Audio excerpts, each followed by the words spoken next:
Hello, everyone. Thanks for tuning Blaque in once again to Authentic Black Goddess TV. I'm your host, QueenAShakur, and this is the second dose of your daily vitamins. So as you're coming in, please feel free to go ahead and subscribe to the channel if you haven't done so. Be sure to click the notification bell and click the word all so that you're notified each time the Queen Goddess goes live. Hello, Pincy Lola, Louise, Nessie, Lee, October. True Justice is in the house. All right, Cherie, I see you. J Love the Queen Code. All right, the Conscious Room is Black. Some chick named Star. Shots on target. All right, Fight for Black. I see you. Let's get ready to get into it. Neon Black and Donna. Piggy Picks. Dark Skin Brother is black. Or it's black. All right, Nate. No. Shout out to everyone tuned into the Queen and everyone in the chat. And now listen to this, people. I think they must have a school where people can go to actually learn how to scam and fraud, commit fraud. Okay, Southfield doctor patient recruiter charged in $17 million prescription drug scheme. John Kirkpatrick, Roland Williams, charged with conspiracy to illegally distribute prescription drugs. Looks like the drug dealers aren't just on the streets, okay? Now, a doctor and patient recruiter from a medical clinic in Southfield have been charged in a scheme to prescribe around $17 million worth of prescription drugs to people who didn't even need them. And they wonder why they have a whole opioid crisis. But let me continue. Now, from May of 2018 through March of 2021, Dr. John Kirkpatrick, age 83, his old behind is doing all this. Anyway, age 83 of Birmingham and Roland Williams of Detroit operated their conspiracy out of Southfield Medical Services, according to authorities. You know what? When you hear stuff like this, people, you have to know that this has nothing more to do than with greed. Now, doctors and pharmacists, they make lots of money. If you're a doctor, why would you risk your license and freedom engaging in fraudulent practices and giving people prescriptions for which they don't even need? Right? This is all about greed. That's absolutely what it is. I actually should have done this video on my channel, Queen Amadai TV presents The Root of All Evil. Right? So anyway, they say the pair would recruit patients who didn't have legitimate needs for the drugs and issue them prescriptions outside the scope of medical practice. Now, Kirkpatrick only accepted cash at his clinic, and that should be a cause for suspicion. A doctor who only takes cash. Please, no insurance card needed. No debit card or credit cards. Anyway, let me continue.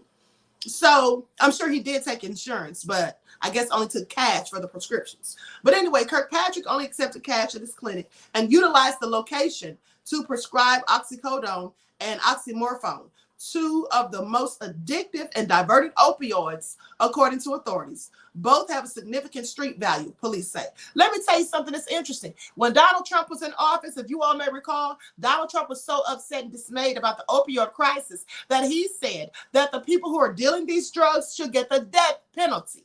Do you all remember that? He said the drug dealers should get the death penalty. Not the ones who were dealing crack back in the day, but the ones who were dealing those opioids and all that. He said they should get the death penalty. And you know what I said, if you all remember when I reported on that? What did I say? I said, well, if they start giving the death penalty to the people giving out these drugs, selling these drugs and all of that, they'll be locking up pharmacists and doctors. That's who they'll be giving the death penalty to. Because this is not people mostly out here on the streets.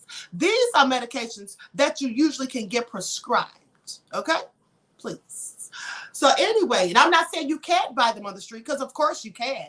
You know, people do all kinds of things. There are people who go and fake like they're in pain or whatever, or have an injury, so they can get the drugs prescribed to them, and then they go and fill the prescription, and then they turn around and sell them. So you have all that going on too. But what I'm saying is, these drugs are legal. And so with that all being said, there's a lot of doctors willing to just, you know, break the rules or whatever just to make a bag of cash. So when he was talking about the death penalty, honey, I said, I hope he's not thinking this is just some black drug dealer standing out in the corner selling drugs, because this is not where this is all coming from. Okay? So they go on to say, now Kirkpatrick required each patient to have certain records in a file before he would write them a prescription for a controlled substance, according to officials. Williams and others created fake medical cards, including MRI and Michigan Automated Prescription System reports to make the operation seem legitimate. They did all of this. Now, Kirkpatrick authorized electronic prescriptions for Schedule II controlled substances. They were issued under his DEA license and without a medical evaluation. During the conspiracy, Kirkpatrick prescribed more than 574,604 doses of Schedule II controlled substances, which has a street value of more than $17 million, according to an estimate by authorities. An indictment charging Kirkpatrick and Williams with conspiracy to illegally distribute drugs and other opioid-related charges was unsealed Friday on January the 28th. Well, I hope they throw the book at them. I mean, if they were willing to risk it all, then give them all of the time they can manage, right? I'm just saying. Isn't that nefarious? Honey, you can't trust anybody these days. So now listen to this. Pastor of the Hillsong Church, founder Brian Houston, steps down to fight the charge of concealing child sex abuse. Now, Hillsong founder Brian Houston announced on Sunday that he was completely stepping down from church leadership as he prepares to defend himself against a charge that he concealed child sex abuse. Houston, age 67, was charged last August after being accused of knowing that his preacher father, Frank, allegedly abused boys back in the 1970s, but he did not come forward with that information to police and allowed his father to retire quietly. He says, these allegations came to me as a shock, not because you didn't know about them, but because you simply didn't think you'd be exposed for hiding all that information about your freak daddy that happened in the 70s, okay? Says it comes as a shock. Yeah, the shock is he got caught. So he says, these allegations came to me as a shock, and it is my intention to vigorously defend them. This is what he said in the statement on their website. Now, during a board meeting in December, Houston was advised by Hillsong's external legal counsel that it would be best to step aside during court proceedings.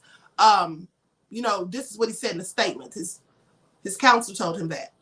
He says, I have said, including in a prior statement, that I intend to fight the charge and welcome the opportunity to set the record straight. Houston and his wife, Bobby, founded Hillsong Church in Australia in 1983. For nearly 4 decades, the church has grown to include celebrity attendees at locations in 30 countries. Hillsong pastor Carl Lentz was fired in November 2020 after he displayed leadership issues as well as narcissistic behaviors. Okay, Houston told Today in an exclusive interview last May, Lentz had relationships with celebrities, including Justin Bieber, who lived at his home. Wonder how long he's been knowing Justin and what's the nature of that relationship. But let me continue. I don't want to speculate. He said, I have reflected many, many times, and I am acknowledging that mistakes have been made and that there are things where we need to get far better, much better. I'm not shrinking back from that. Houston has been based in the USA in recent months, and he and his wife plan to remain fully engaged in the church life.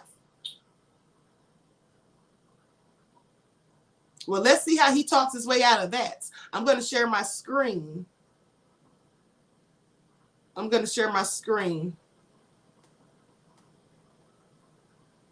So you all can see this video. Just a moment. Lights up, everyone. Please like and share. Muting my mic for a second.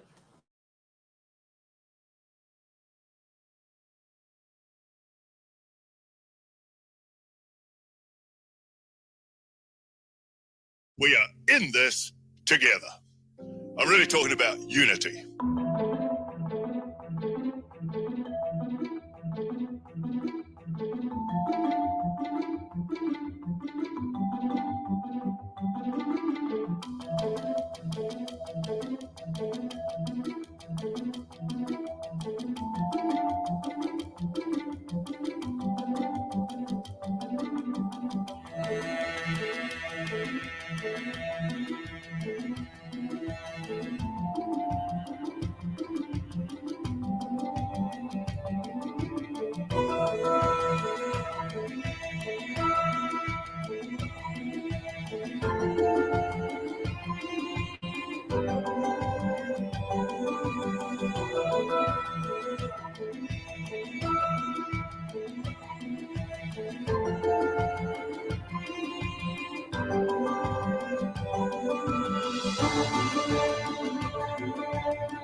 question I have.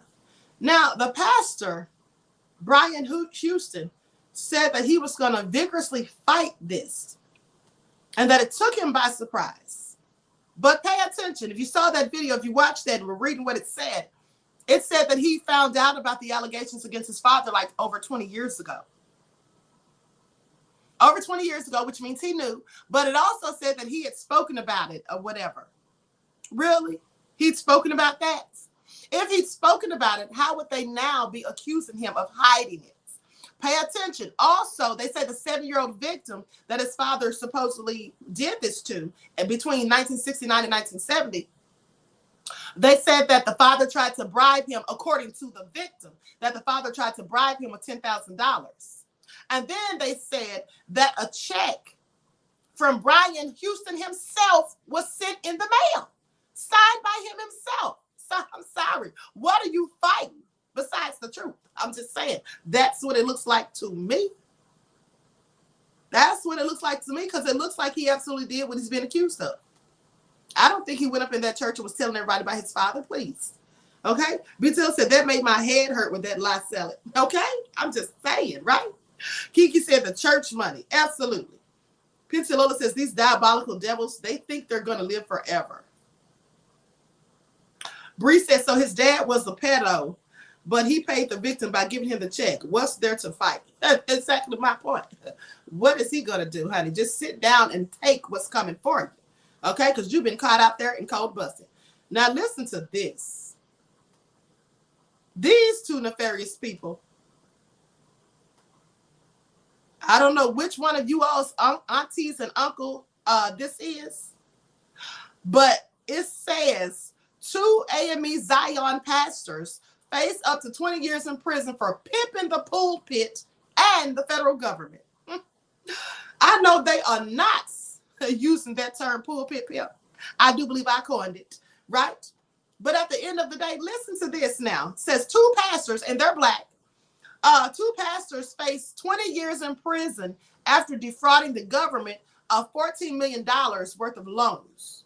Now, Sheila Quintana, age 67, and Staccato Powell, age 62, were arrested and indicted on wire fraud and conspiracy charges after securing the loans under false pretenses.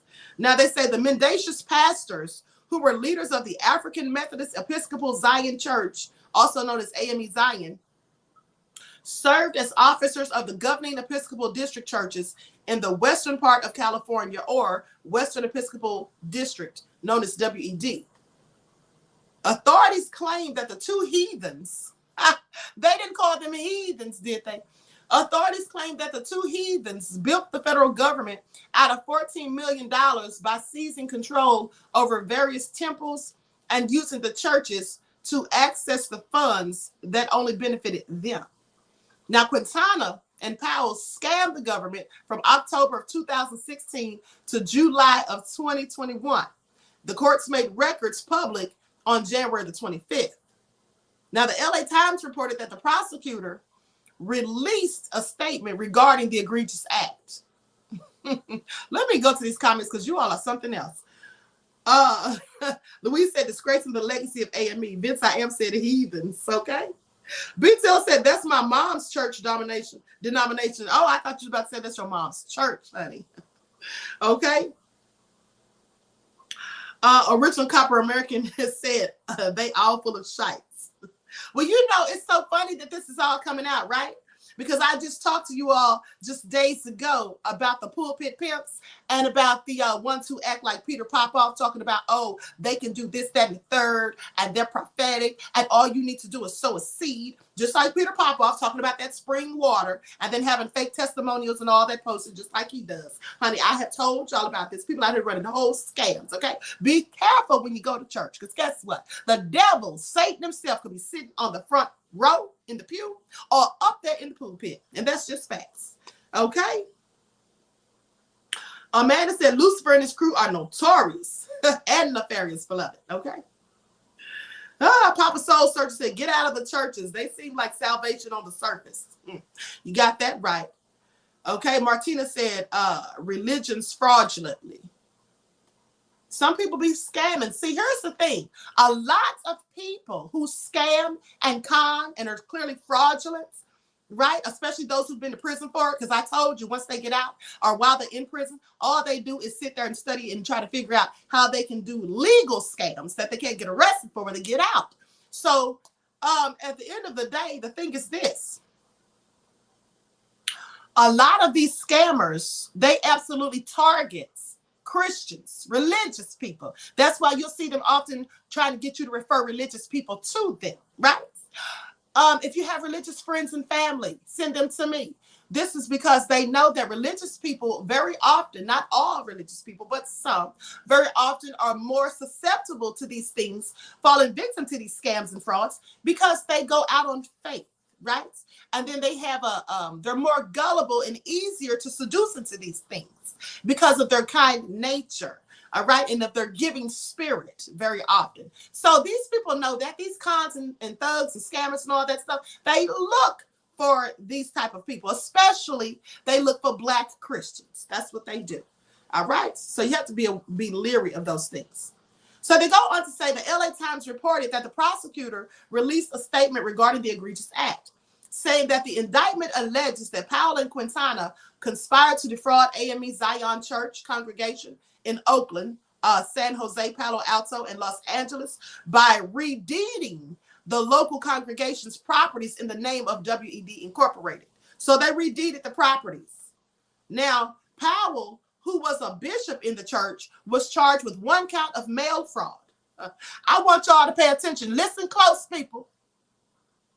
I want y'all to pay attention. A lot of scammers, they always get arrested and serve time or get convicted or charged with mail fraud, bank fraud, wire fraud, mortgage fraud. Those are the 4 frauds that most of these type of scammers do. These people who are involved in churches and all that stuff, that's the main types of scams that they get involved in. Mortgage fraud, wire fraud, bank fraud, all of that type of stuff. That's what they get involved in because they do scamming on big levels, bilking people of millions of dollars. And then they end up getting caught, cold busted after they've been throwing all these rocks at the penitentiary, and they end up getting caught and sit there. Then they get out and they have to pay all these millions in restitution. Okay. I don't know when they're going to learn. But anyway, so they go on to say they were indicted on various counts of wire fraud and 1 count of conspiracy to commit wire and mail fraud. Yeah. And so when the elaborate scheme was initiated, the churches involved had little to no debt. Quintana and Powell allegedly falsified bank statements. This is what they do.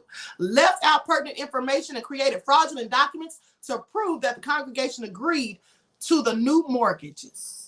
Okay, didn't I say mortgage fraud, honey? They do all of the above. And let me tell you something. When you see Black people who get caught up in this stuff, like these 2 pastors, honey, they were scamming Black people. Because white people are not going to sit up there and listen to it. White people are not going to sit up there. You think these Black people who scamming people out of millions are doing it to white folks? No, they're doing it to their own Black people. That's why you have to pay attention to the fake prophets, the false prophets, the liars, the nefariousness, and all of these scammers and cons who will sit there and really look you in your face like they're trying to help you and being so pro-Black and rob you blind at the same time, honey. Nothing but whole con artists.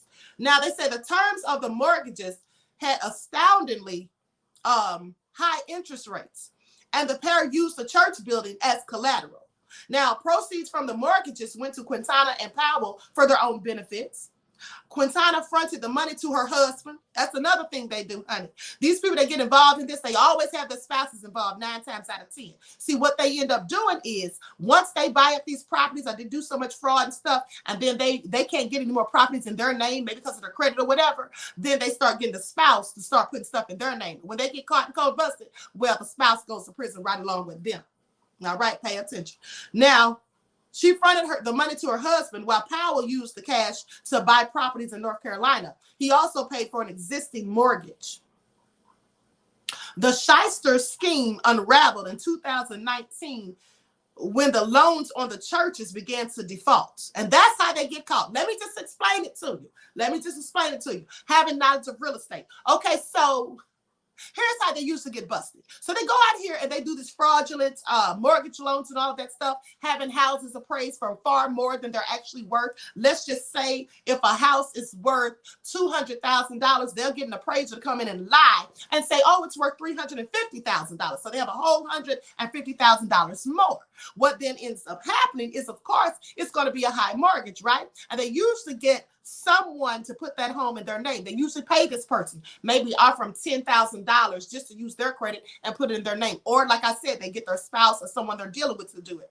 But what happens is when the mortgage is not paid timely in a timely fashion within the first 12 months, right? Now you set up here because a lot of them have fake tax documentation. They have fake check stubs and all of that. Okay. So they sit up here and act like they're making all this money to make it look like to the finance company, the bank or whatever, that they can afford this high mortgage. Well, in the first 12 months, exactly, that guy from Texas, Bernie Madoff. Now, when they when they end up being late on the mortgage in the first 12 months, that sends up a red flag. Because now the bank is looking at it like, wait a minute. Now they said on their paperwork that they make over $350,000 per year. How are they late on this mortgage already and they haven't even had the house 12 months? That draws suspicion. So then you know what they do? They start going back through all of the documentation like with a fine-tooth comb. And that is when they start realizing the fraud. Lots of times, okay? There's other ways they get caught, but that's just one of the ways. So anyway, honey, you couldn't pay me to engage in anything so nefarious, honey. I don't live a life of crime. I try to live my life on the up and up. I don't have time to be throwing rocks in no penitentiary, people. I do not.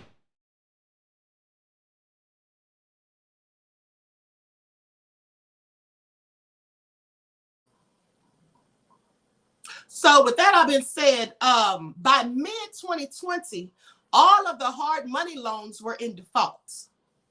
Now, and WED Incorporated filed for Chapter 11 bankruptcy protection, according to the indictment. The wayward bishop was arrested in Wake Forest, North Carolina on January the 25th, and his shady accomplice was arrested in Vallejo, California. They are scheduled to appear in a Northern District Court in California via Zoom on February the 2nd, 2022.